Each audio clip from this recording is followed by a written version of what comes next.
Një tjetër dosje kriminale me emra të njohur të botës së krimit shkon drejt gjykimit. Prokuria e posaçme kundër korrupsionit dhe krimit të organizuar ka mbyllur hetimet për Talo Çelën dhe Festim Çolin, të cilët akuzohen për vrasjen e dy fish të ndodhur në vitet 2012 dhe 2013 përkatësisht ndaj Erviz Dedjas dhe nënës së tij Fatmira Dedja.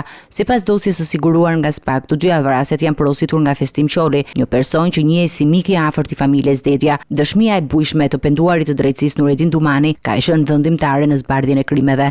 Në një seancë së dëgjimore pranë gjykatës së posaçme kundër krimit të organizuar dhe korrupsionit, Dumani rrëfeu se Festim Çoli kishte porositur vrasjen e Fatmira Dedjas dhe kishte ofruar 40.000 euro për ekzekutimin e saj, pasi ajo kërkonte drejtësi për vrasjen e të birit dhe kishte nisur hetime të pavarura pranë gjykatave dhe institucioneve ligjore. Dumani zbuloi gjithashtu se plani fillestar për vrasjen e saj në Varreza nuk funksionoi, ndaj Talo Çela hyri në banesën e saj dhe e goditi disa herë me thik, duke i shkaktuar vdekje në vend.